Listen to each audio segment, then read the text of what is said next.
From KPRC2, this is Houston Newsmakers with Cambrell Marshall. Anti-Semitic incidents have been on the rise in this country and have been for the past 10 years. Why is that? Why is it that the Jewish population in America is a little more than 2%, while Jews continue to be the #1 target of anti-religious hate crimes in the United States? Well, some recent headlines from across the country tell part of that story.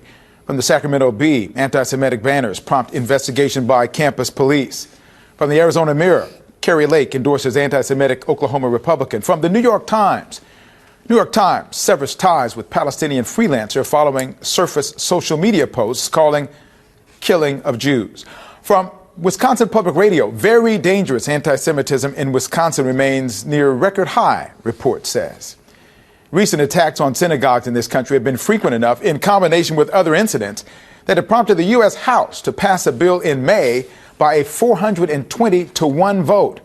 This resolution calls on elected officials, faith leaders, and civil society leaders to condemn anti-Semitism in all forms. It also calls for renewed efforts to combat anti-Semitism domestically, globally, and online. Mark Tobin knows what those efforts are all about. He is the Southwest Regional Director of the Anti-Defamation League. Good morning. Good to see you. Good morning. Thank you for having me. Hey, before we talk about the issue at hand, tell the viewers what the territory is of the ADL and what your focus is as a goal. Yeah, my region is the Southwest region in Texas, and it covers about half of Texas, starting in El Paso on the west and running all the way to Beaumont and Orange on the east and all points south. And the goal of the ADL generally?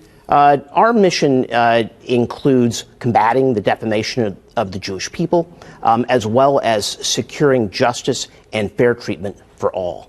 When we talk about what's going on in our country now, what do you know about the kind of increase in anti-Semitism incidents we've seen in recent years? And is there any research that the ADL is doing that kind of gives you a sense of why that's happening? We have seen over a threefold increase in anti-Semitic incidents since 2015. And this is obviously very disturbing.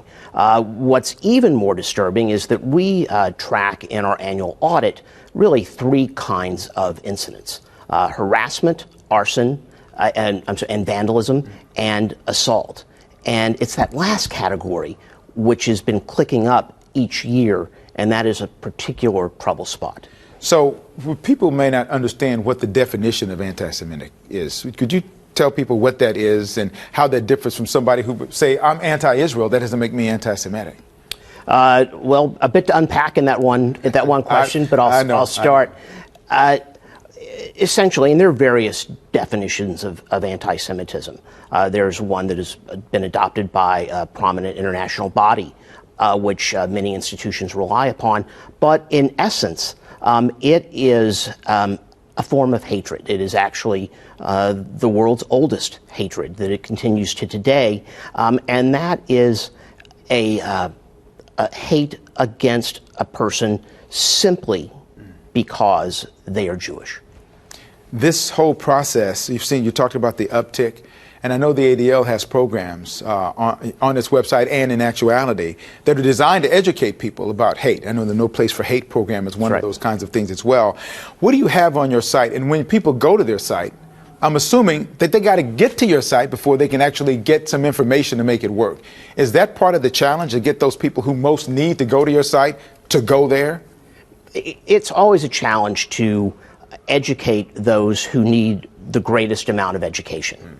And they're probably not going to be the folks who are interested in learning about a subject, learning how to confront bias, bullying, hatred in all forms, whether it's against Jews, other religious minorities, or people based on their ethnicities or their race.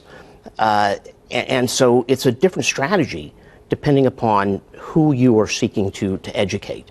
And with people who are interested in helping, we want to provide them with the resources so that they can be more effective when they want to do outreach and when they want to educate their colleagues, their neighbors, their other family members.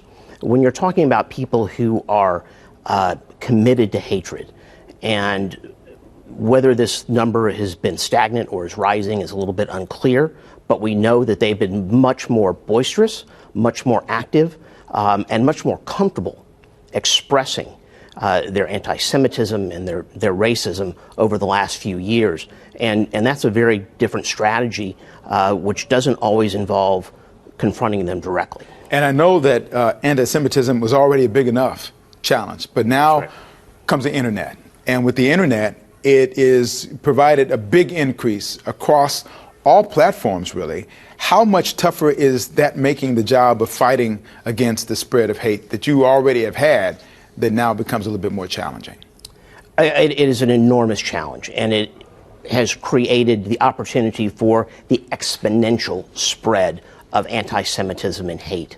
I mean, if you think back to somebody like Father Coughlin in pre-World War II in this country, who had a radio show that was very, very popular, if you think about him in today's society with the internet, with social media platforms, he would have been able to reach far more people than ever.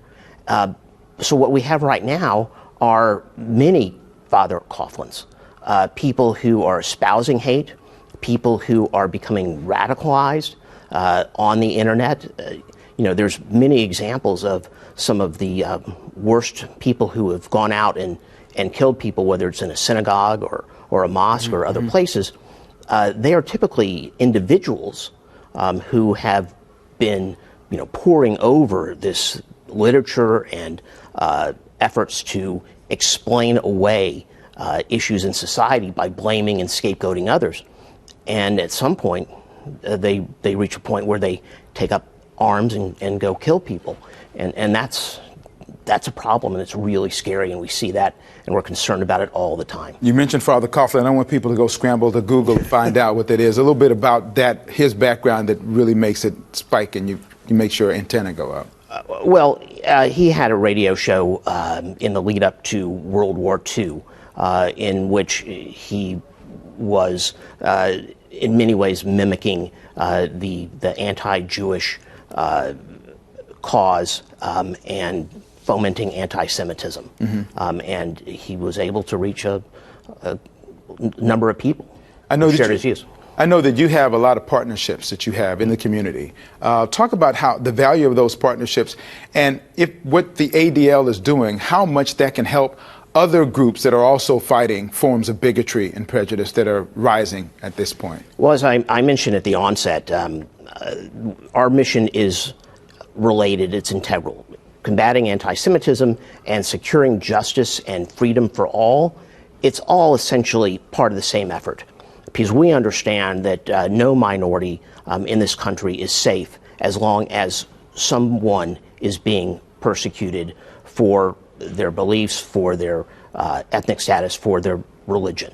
And so we're all in the same boat. And we strive and we value the partnerships that we have with community organizations, whether it's the NAACP or LULAC or others all around, because we understand that. And so that is a big piece of how we work on a daily basis is we don't want to be alone, and we know they don't want to be alone either, because we're working towards the same goal. I can't imagine you do what you do without being optimistic. How optimistic are you that there is going to be a positive outcome to the challenges you face right now? I think I'd be disingenuous if I said there weren't days where my level of optimism has sunk to levels which sometimes concern me. However, there are signs of optimism, and these are signs that we can build on. Whether it's when there's been these incidents here in Houston, which I'm sure you've seen and the viewers have as well, where these horrific racist and anti-Semitic flyers are dropped in neighborhoods. Every time that happens, the response in that neighborhood is the same, and they are offended, they are upset, and they want to take action, and they come together knowing that is the best way to confront this level of hate. Well, we're glad to see that outcome, and we're glad to see you're on the job to do something about it. Mark Tobin, thank you so much for all you do. Good luck in your fight against prejudice and bigotry. Thank you, and thank you for having me this morning. Thank you, sir.